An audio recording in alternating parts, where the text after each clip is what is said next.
Okay, this is probably a very good time. Let's dive into that. Am I doing enough as an unschooler question? And this is a question that I feel, at least for me, it comes up over the years. It's not kind of a one and done thing where, it comes up for me and I process it and I get the answer and then it doesn't come up again. Or it comes up 2 years from now and it's like, oh, that was the answer. Remember that? And then it goes away. No, it is a really good question because, again, it means that we are still pondering things, that we still want to be engaged in our lives as unschooling parents, in our families' lives. So to ask ourselves if we're kind of doing enough, it's a great kind of check-in point for us. Yeah. Did you want to share anything about that before? Man, it's so much, but so I feel like we've talked about it so much, but it's literally a lot. But so, like, for example, my daughter, right? She loves TV, but another thing that she really loves is counting. Sounds weird, right? She loves to count. One time we were in the car and she was like, I guess we were riding for a while. She was like, "Oh, Daddy, I counted to 250." It's like, "Oh, okay, cool, Mike." And then a little bit later, she's like, "Daddy, I counted to 500." I was like, "Oh, wow, okay, so you keeping this thing going." And then she's like, "Daddy, I counted to 750." Right? And the same car ride, like same time, right? And she's like, "What's the highest you ever counted to?" I was like, "I don't know, maybe 800-900 when I was a kid, I guess, or something." And she's like, "Okay." She's like, and then she's like, "Daddy, I counted to 1,000." I was like, "Yeah, I've never counted to 1,000, not in one sitting." So it was like, she just loves counting. So now she's shown me that interest. I'm not a math person. I'm not a counting person, right? And the only way I know to kind of fulfill that is with either games that involve counting or worksheets. Like, seriously, like it's I was introducing her to this idea of like little things, like we'll buy yogurts in packs of 4 and there's 4 packs of 4. And I was like, "Oh, Mikey, that's 16. And I did. And she was like, "How did you do that so fast without counting each one?" And I was like, "That's multiplication." And she would say, she's like, "Oh, what's multiplication?" So she would be interested in that, just in that moment. Right. And I want her to continue to do that, right? Because maybe she could do my taxes one day, because you know what I mean? So, am I doing enough, like, helping her with that? Like, because I don't want to just give her worksheets, because I know that's what everybody said. Oh, they're interested in, give her some worksheets and stuff. Give her, a first grade or second grade math book. And it's like, I don't want to do that, but I don't really know. And I know there's math everywhere, but I don't know what else to do to kind of, you understand my question, to kind of, continue to, grow that fire in her that she has of numbers. Because, maybe she'll be, I just watched a movie the other day. It's an older movie with Russell Crowe, The Beautiful Mind. Maybe she'll be this, math genius, and it was like, yeah, I remember when she counted to 1,000 in the car when she was 6, so it's just trying to figure out, am I doing enough, right? Am I stroking the fire enough and sparking her interest enough with the things that she's showing me she's interested in? Yeah, no, that very different context for this question can be applied in all sorts of ways. I love this one. So many things bubble up for me. So for me, when it's about a child and an interest they have, one thing that is always very helpful for me was to look to the child for examples. Like your counting story just took me right back to, and it was our first year of unschooling. So like 20 years ago, we took a vacation, and on vacation, my youngest, Michael, just got into counting, like over the vacation. So I would have like paper in my purse or something and write whatever number he got to. And then the next time and he would like to do it out loud. And so when we were like outside of the place, just sitting out, we were like in the mountains in BC, and we'd like go out for a hike. He's like, what number was I at? And I tell him what number. And then he would just pick up from there and count and count and count. Anyway, so that was a very fun memory. Thank you for sparking that. But for me, so the urge for worksheets and your resistance. I don't know if have you come across a mathematician's lament? I'll put a link in the show notes. It is a great piece. It too is 25 years old, but it talks about the curriculum, the worksheetiness and math, and the challenges that he's a mathematician, obviously a mathematician's lament, his uncomfortableness with the way math it was being taught in schools, is being taught in school. So that would be a fascinating piece for you to open up your mind a bit more and to help you understand why you're feeling a little bit of resistance to just plop down a worksheet as a solution to your child's joy and interest in this. Because that could, be one way to turn it off. Another piece that came up for me, like this is where community shines, right? To be able to go and chat to other unschoolers who won't just say, give her a worksheet. Like you were saying, like I go say, oh, she's loving counting. Oh, get her a math textbook, get her worksheets, like dive into that because maybe she's going to do my taxes someday, right? Like those are absolutely thoughts that are going to bubble up around it. But we did just have a question a month ago or so in the network. And then, so we were sharing books. Like there's a book called Google, I think, that's all about numbers and the history of numbers and how big they can go. And, there are a lot. Google's the biggest number. Yeah. Okay. Yeah. Google as I was like, as the number, not the company. She telling me to Google. No, I get it. Yeah. Yep. So there are so many ways beyond the worksheet to bring the world of math, and specifically right now she seems to be interested in the numbers themselves, right?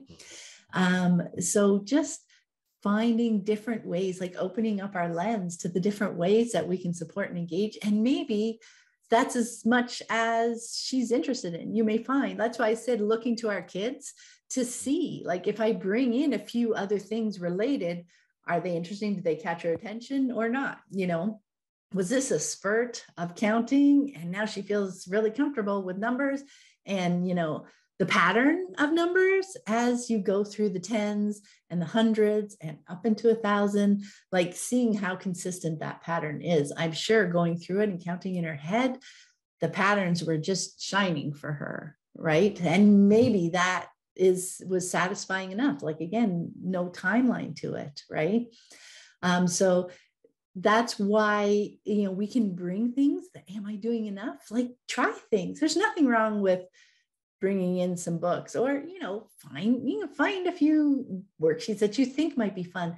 The challenge is the expectation, like that we think, oh, because they like this, they should want more of this, or us being disappointed if the worksheet wasn't fun, or the stories that we're reading. Nah, I don't want to read that story. Let's read something else, or let's watch something else. Maybe there's some TV shows around counting in numbers. I think there might be too, There might be. I actually don't know of any. If you guys know some, I'm remembering from when my kids were younger, like PBS and stuff. I think there were a few kind of mash shows. What about games, like video games and stuff, where there's puzzles and counting? I'm thinking about Zoombinis. That was one my kids loved, but it was re-released in the last few years, and like I picked up a copy of it, because then. But bringing those things in without expectation just helps us learn more about their interest, right? Like, do they find that book interesting? Maybe we'll dive more, and that helps us understand a bit better what kind of direction their mind is at, which way they're going with it, what they're getting out of it. maybe the computer game, yes or no, like it or don't like it. Like all these things, their reactions and how they engage with it are just clues to us that help us support them more, right? Help us better understand what they're getting, what their interest actually is. I think that the hardest part is of the, am I doing enough as an unschooler when it's related to supporting our kids' interests?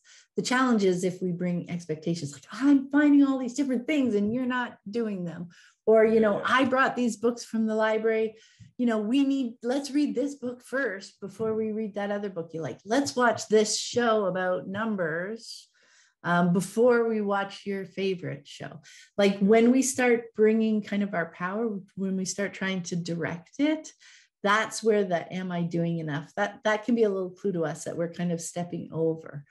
But when we want to support them, we can bring in all sorts of things that might catch their interest and just see what does.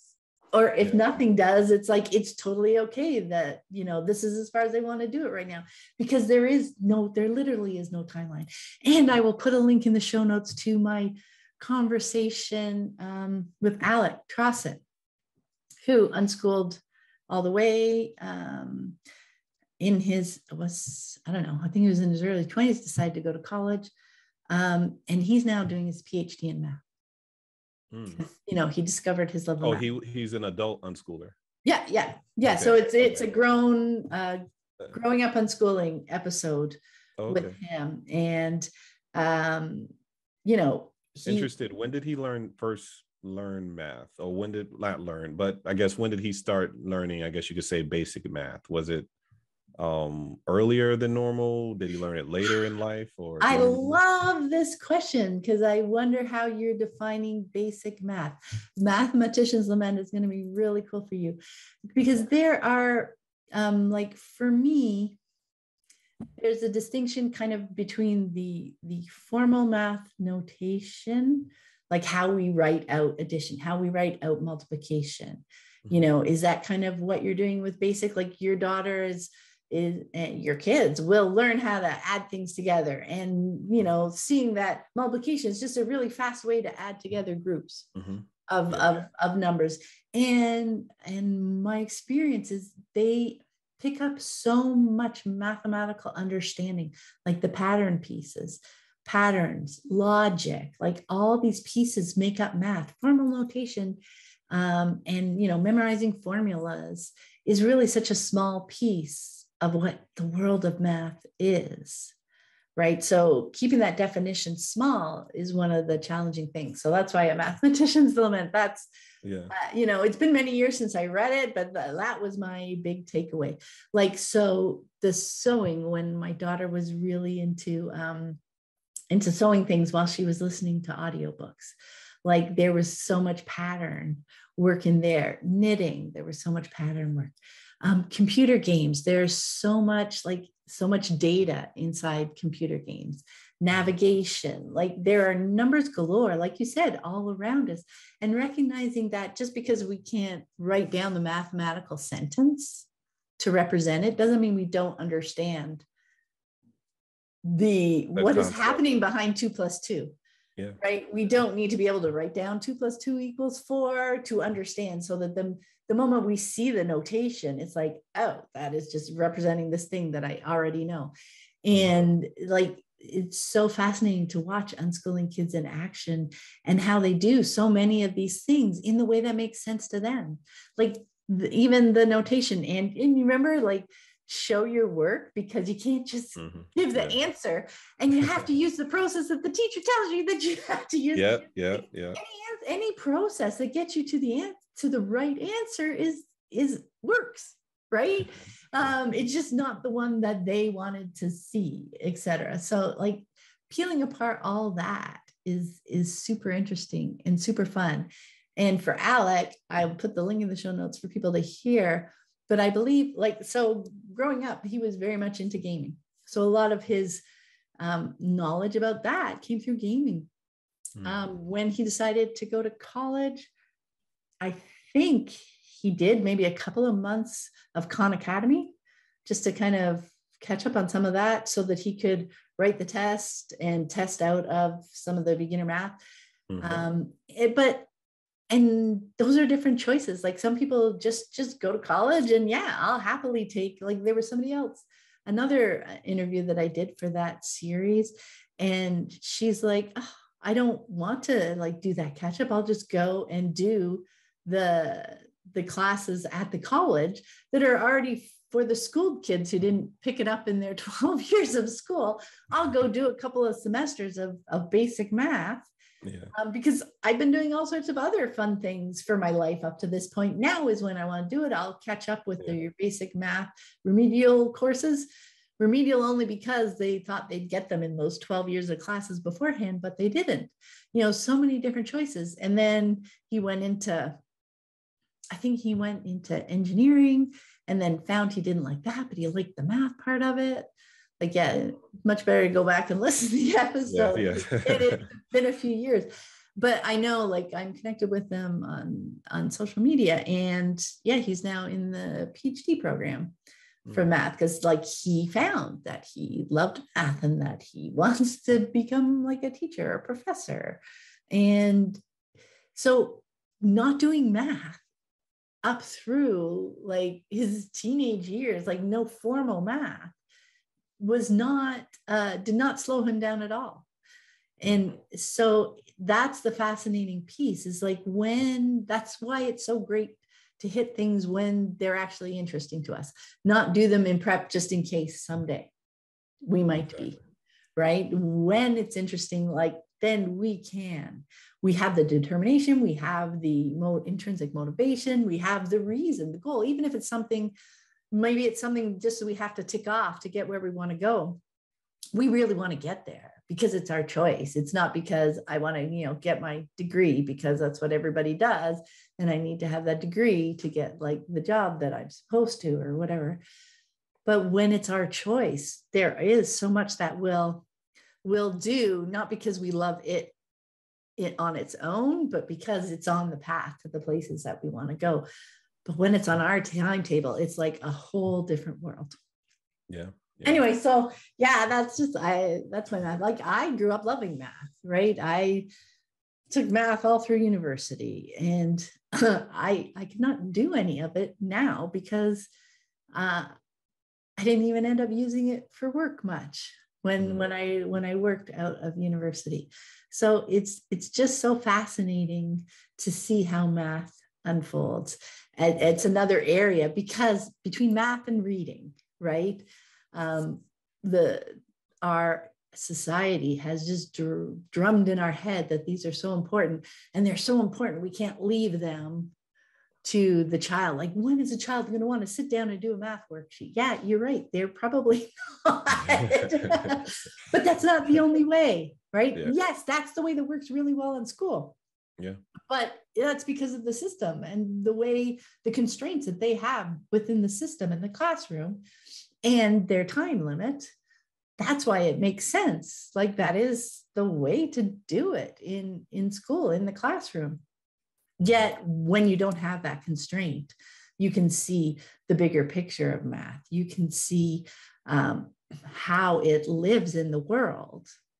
And your kids can just pick that up because they're living in it. And when they're super excited about a thing, absolutely, let's find ways to bring more of that thing into their life, but see whether or not that actually excites them.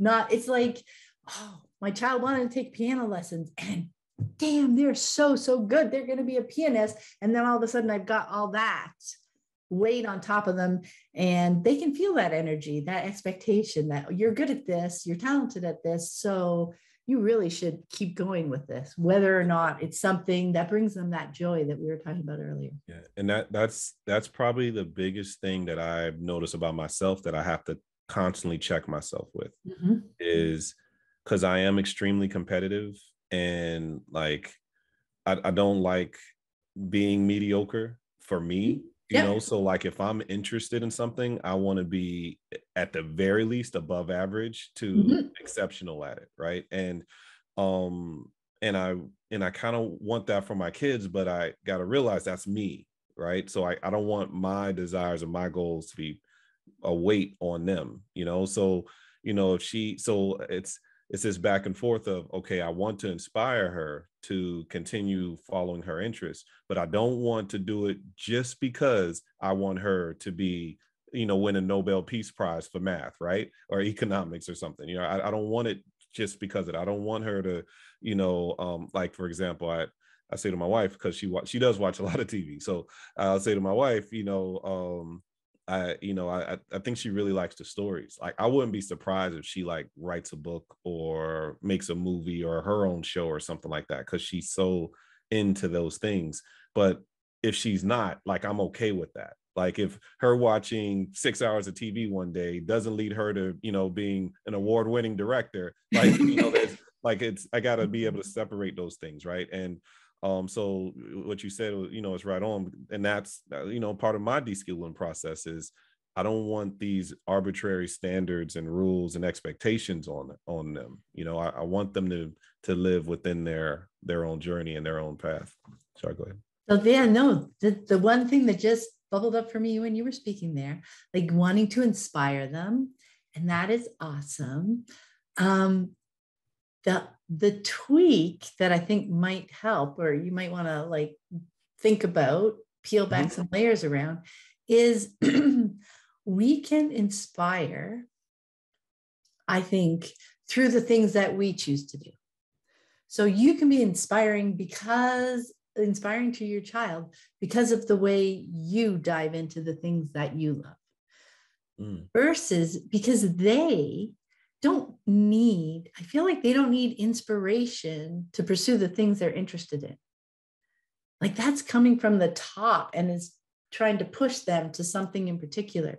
Rather, we can just help them do the things they are already inspired to do. They are already motivated to do. I don't think that inspiration is something we need to instill in them.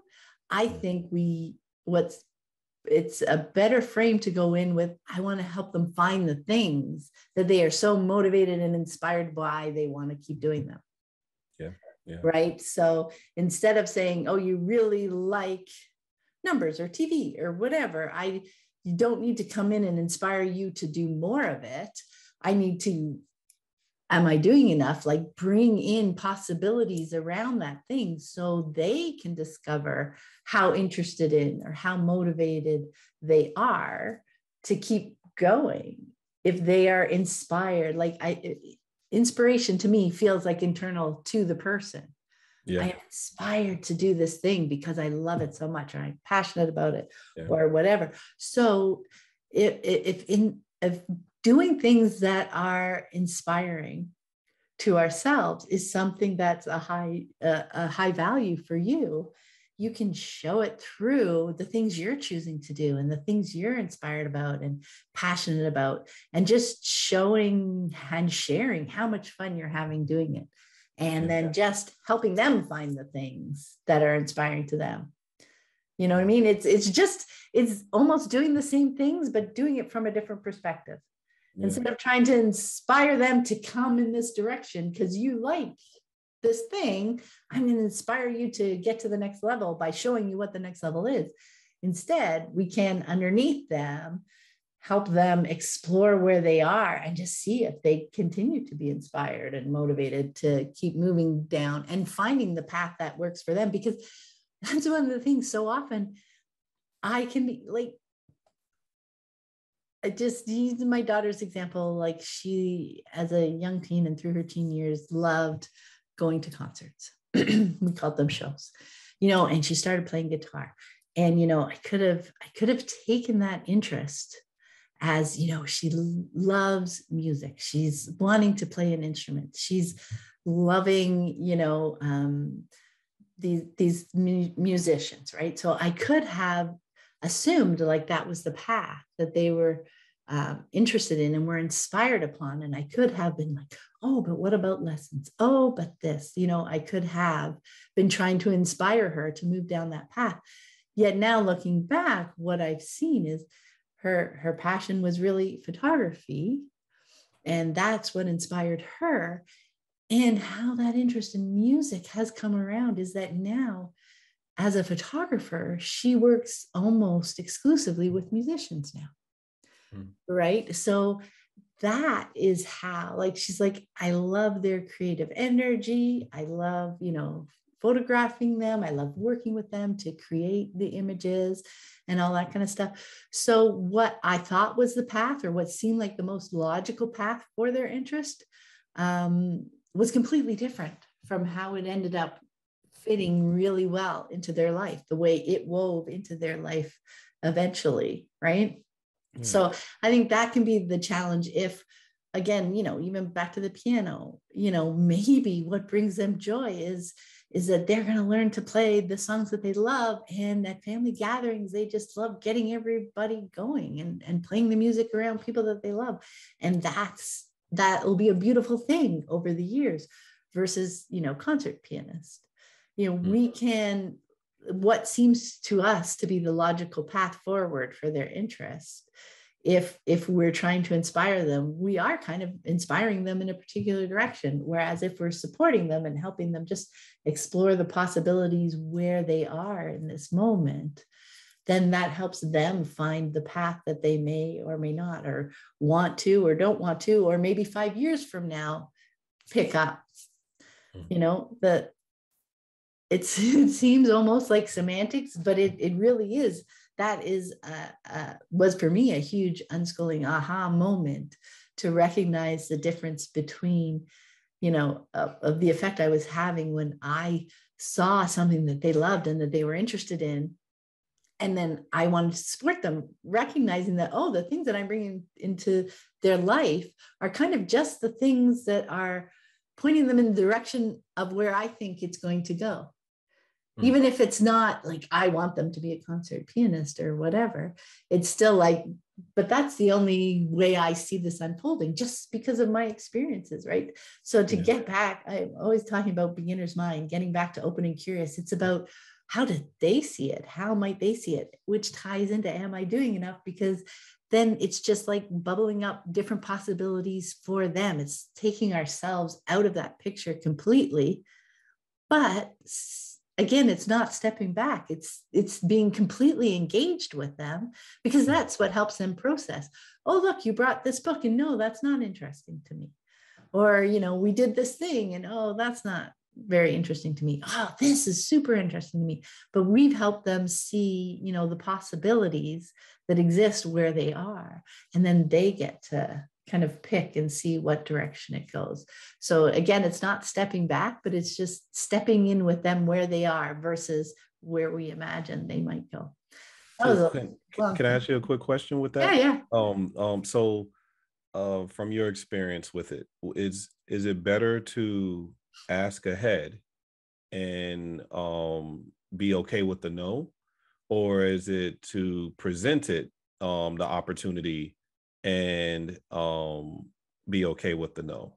Like, so let's say, like your daughter, she was interested in the guitar. Would it be like, oh, it seems like you're really interested in guitar. Would you, would you be interested in some lessons? Or would it be like, hey, I saw these lessons that so-and-so is offering, they said they could do it on Tuesday. Would that be something you're interested in? You see what you see where my question's going? But how would, that would also try, like, I would kind of at first try both ways and see which works better for my child.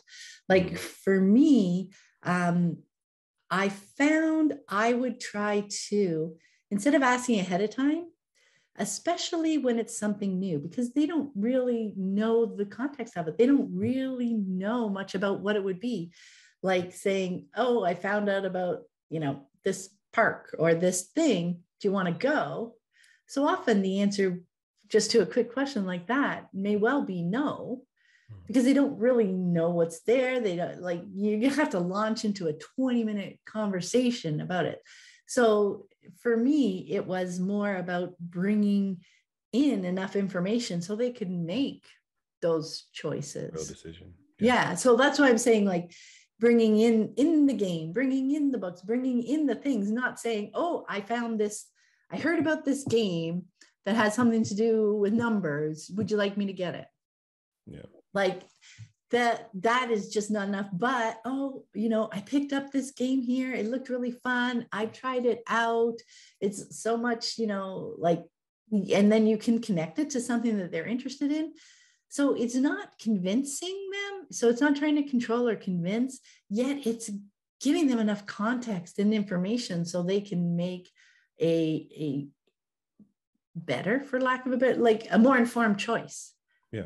Right. So yeah, as much as I could, I tried to just bring it in and let them choose if it was interesting to them.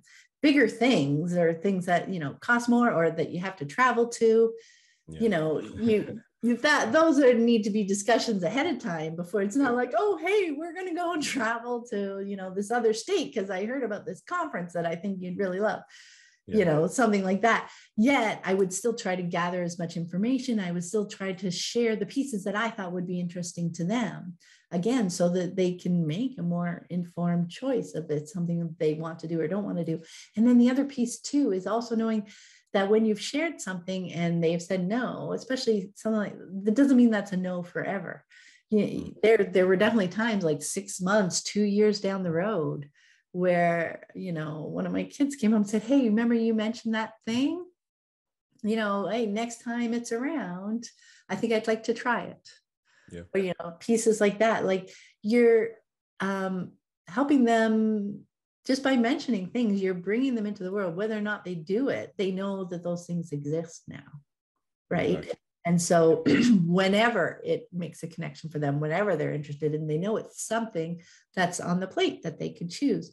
So it may at some point become something they want to do. That makes sense, right? Yeah. 100%.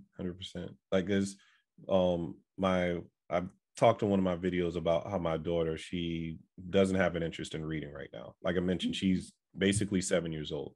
And recently, so we've been going to these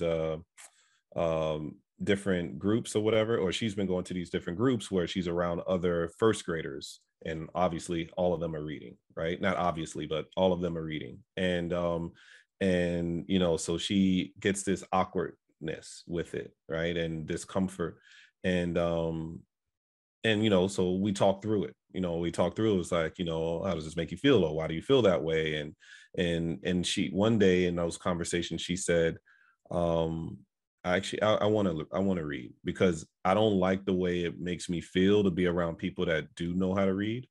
And I want to kind of learn how to read. And I was like, okay, that's fine. So I was like, well, there's a lot of ways we could do this. We could just pick up books you're interested in. I could read them to you, or we could, there's little phonics things that you could do, or there's all kind of stuff, right? And just giving her different information and options with it. And one person recommended this reading series, All About Reading, I think is the name of it.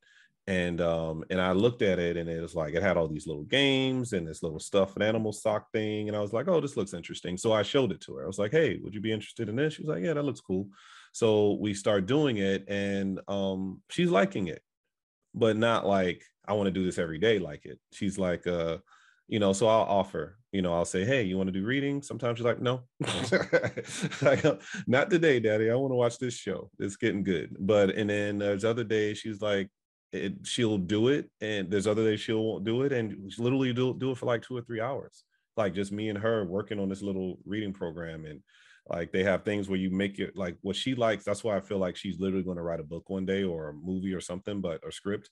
But she likes making sentences. She doesn't like reading other people's sentences, but she likes making her own, so she's going to be a Pam LaRiche, one day, writing multiple books. But yeah, so it's, just kind of like everything you said, like it really resonated, because like I want to support, right? But then I don't want to do it just because I want my baby to read before she's this age, right? But and at the same time, I don't want her to feel like she said, like she didn't like the way she felt, not knowing how to read, and I get that, because I've been in situations where I just felt awkward around my peers, and I don't want her to feel that way, and this is something that can help her toward, maybe lessening that discomfort, you know, but also understand that everybody's going to be different. You know, you're not going to necessarily, like, just because your friends know how to read, like, you do other things very exceptional. And understanding that I don't want you to judge yourself based on your peers and surroundings. So it's like, man, unschooling, it's just this whole thing, right? It's like that's what I'm just describing, like one little lesson, right? That's like this all so many layers and so much to pull back from. But Everywhere. yeah, it's Yeah. everywhere. Learning's everywhere. So I remember those times too. And it was, there were just throwing in conversations with him about, they need to learn reading early for school, because that's how they get stuff from the teacher, right? They need to be able to read for school. You're spending your times doing other things. And then when he would hang out with them, he could see that there were other things that he was more skilled at. And it's just like, one's not better than the other. It's just like what works for them. And because they're going to school, that they need to spend their time, working on that skill. Whereas you're doing all sorts of other things, and that you really love, that you're really good at X that they don't have a lot of experience with. So just to kind of open that window, because for some kids, they are naturally going to read later. We don't know for sure how it's going to unfold for them. So like, to feel like there's a pressure that this is something that they can just learn when they want to learn, that can be, a hard thing for them, because if they find it more difficult at that, if they're not developmentally ready for it yet, that can feel like it's a failure of theirs. Right. So when it's like, we learn different things at different times, and then, this is a reading game. It's like playing with words. And if you like playing with words and you like stringing them together in your sentences, whenever you want to play that, we can play that. And then there's, because she's interested. And I remember there were times when, because like what they call reading and learning to read is only, especially in grade 1, it's a subset of words, right? They can't like pick up a book and like pick up a Harry Potter book or pick up, books like that and read. So, and one thing many parents have found over the years is that that's how kind of unschooling kids define being able to read, is like what reading looks like in the world, like picking up any book or walking past any sign and being able to read it. Like many of us have found our kids will say, I can't read, or I don't read, but that's their measure. So sometimes when he's like, disappointed that he wasn't reading, I'd be like, well, what's this word? And what's this? Like the words that I knew he knew already, right? To say, well, you're reading, it's just more words, that you might want to, that you would like to bring in to your world. The other piece, so you said she loves watching TV, maybe ask if she wants to put subtitles on. That's another way that you can bring words into her world in the way she likes her world, So it's again, not saying textbooks and worksheets or phonics games and learning to read programs are bad, but they're not the only way. Like they're just one option. There's like so much more to the world of numbers and words that really do exist in our environment, that can be all sorts of ways rather than the one school looking way, right? Because the school looking way looks that way because of the system. And once we're outside of the system, there are more possibilities. Doesn't mean we don't do those other things, but they're just one of many possibilities. So when you feel like playing the reading game and putting sentences together, that's cool. We'll play that. But it doesn't have more value over putting on the subtitles on her favorite shows than that, or any other way we may choose to. Like I remember we used to make like little reading cards, like just put words on an index card, words that he knew and words that he wanted. Well, what are some kind of words you'd like to know how to read right now? Like what words would you like to be able to put in your sentences and stuff? And we would just make like flashcards and just play with those, like just playing games in their world. So it's not defining for them, you should be able to read this book, but what words are coming up, or that, that you would like to be able to read, or, like we just learn so much about each other when we approach and make it playful, and no one has value over another as the right way to learn how to read, because it is so different for kids. Like there are a lot of kids who feel bad about their reading skills in school, right? It's just because that way doesn't work well for them. The way their brain works and wants to pick up that skill is very different from the way that they teach it there. And for some kids, they pick it up just fine. So it's being able to be open and just pick what seems to connect for her and the way she likes to play with words. Yeah. Versus controlling it that way. Okay. This has been a super fun conversation, Jay. Sorry. We still have a couple of questions to go. Oh, sorry. All right. What has surprised you most about your unschooling journey this year? Well, I think I've said that a few times, but the most surprising thing is how challenging it is, and how it really focuses you to really dig into your prejudices and, different things that, I've just grown up to have in my life, and then tearing all of that down and then building, this new world that in the image that I want it to be. Right. Mm-hmm. It's scary, it's intimidating, sometimes even frustrating. And, but at the same time, the process is going slower than I would like, because obviously we want it done. Right. Mm-hmm. But one thing I say, like I said, I'm a coach. So one thing I say to my guys that I'm coaching, it's not about winning the state championship. It's not about winning at the end, because I've done that and it feels amazing. But when you've done it and you look back, you realize it's the journey getting there.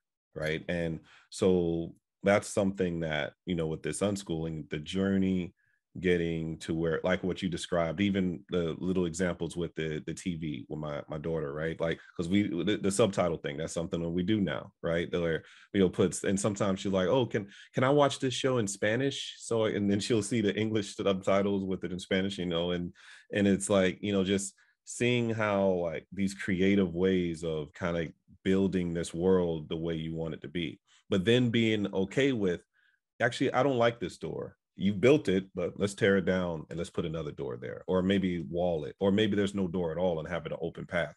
Like it's sorry for all the all the literal examples, but so it's so that's been something in this last year, just building this world the way, in the image that I wanted, that fits with our family, that works for me and my son and my wife and I. And it's challenging, it's difficult, but at the same time, that journey of doing it, it's fun. Like it's those relationships that you build. And I've said this in one of my videos as well, like early on. It's like one of the huge benefits about, there's two huge benefits about unschooling that I don't think people talk enough about.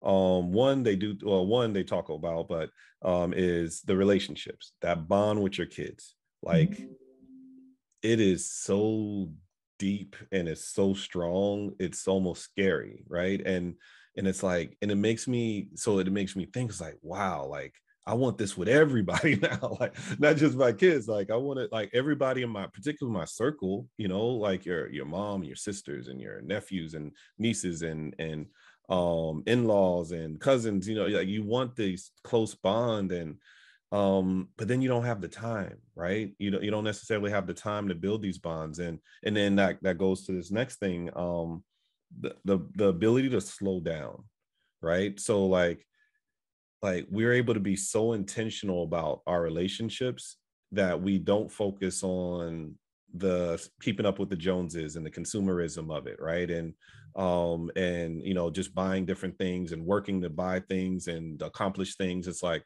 no, we can focus on our relationship and our core. And so like, in trying to get people outside of your household to grasp that is a little difficult, but at the same time, it's enjoying the journey of it, because I know in the end of the day, we're going to be out of this cave and we're going to see the light. And so yeah, it might be a little bit of a struggle now, but grandma, grandpa, aunties, like we really love you and we want to have a strong relationship with you, right? And so let's focus our time on that, not on these arbitrary standards and goals that I guess family is supposed to have, right? These get-togethers that are like, oh, let's have this get together, even though we are not happy with each other right now. When in our house, we're not happy with each other, we talk it out. And we talk it out for as long as it takes to figure it out, right? And we figure out, okay, why are we not happy with each other? What's in the way, answering these whys. And so all of this, like I said, it's like it's going this whole thing, and we're talking about school, educating our kids, but it goes into so many different aspects of my life, right? And that's so to answer your question, this last year, the slowing down and really making relationships so intentional, that's been a huge part of what we're doing. And then, our bond with my kids has been so strong, and just wanting to spread that to other key relationships we have in our families, in our lives.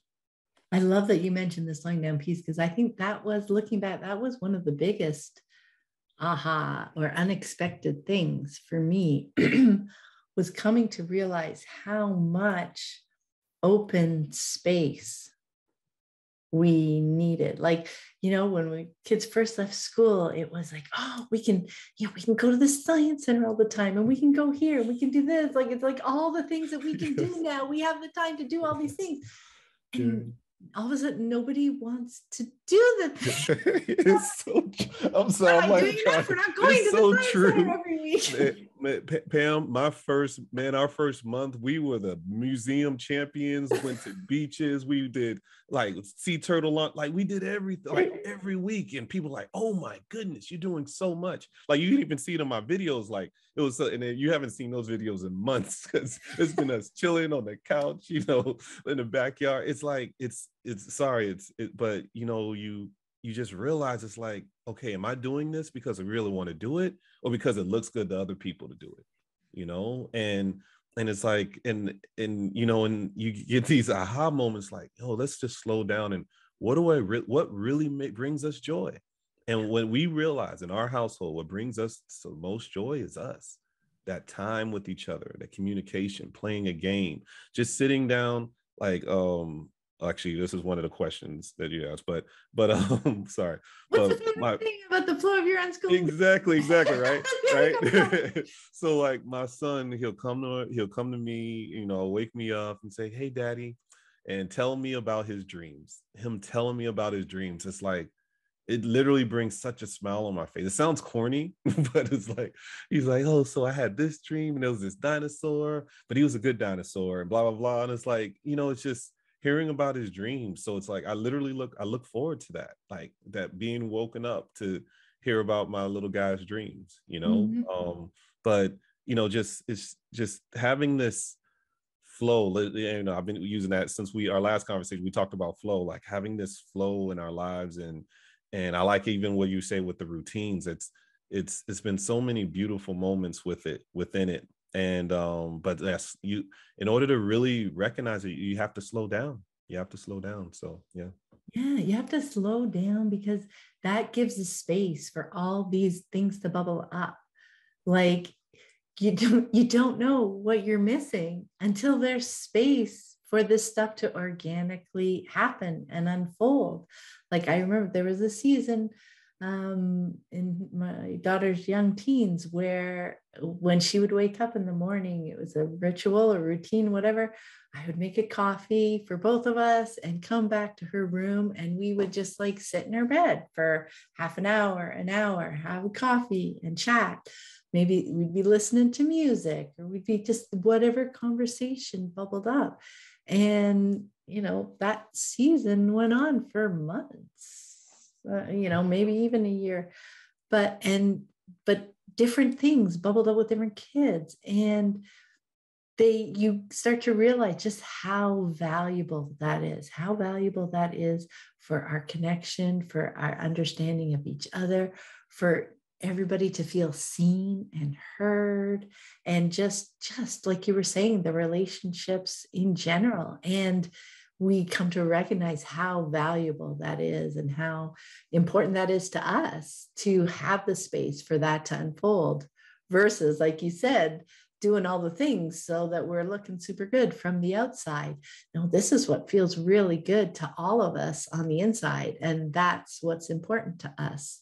That's part of the journey of peeling all that back. And yeah, I was so surprised about how much time we would like for processing, even if it was spending the afternoon swinging outside, listening to music, when your kids are a little bit older.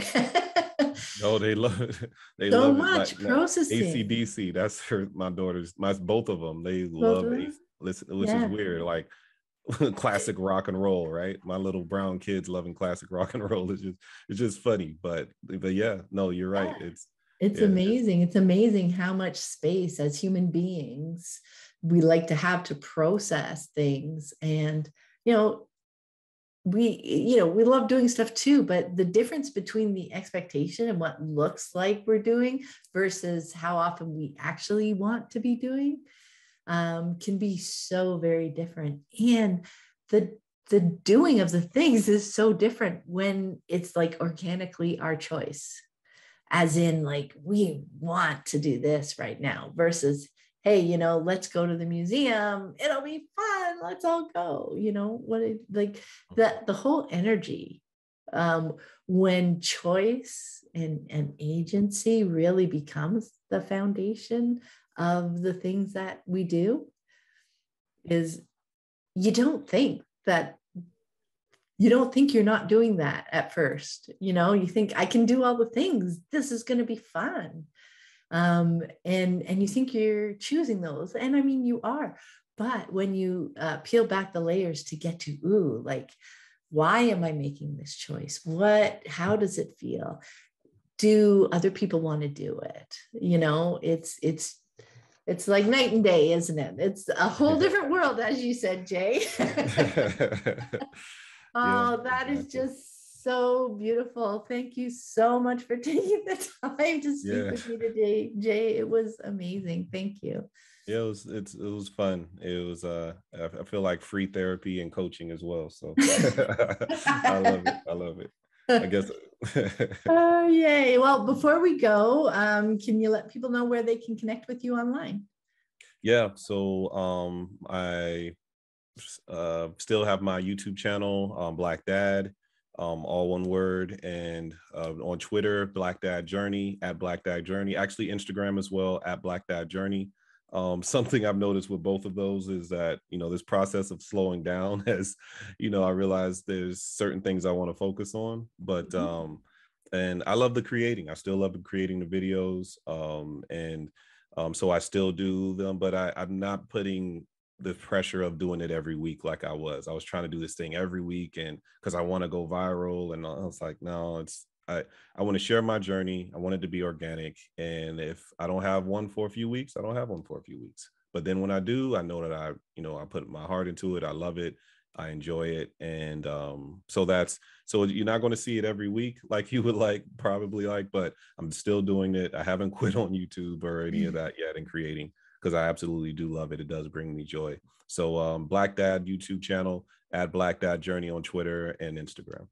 All right. I will put links to those in the show notes. And I loved hearing a little bit about your journey with that too. It's so fascinating as we figure out our lives in this moment, isn't it? Exactly. It's a lot, but it's fun. The journey's worth it. It definitely is. Thanks so much, Jay. Thanks, Have a great day. You too. Thanks.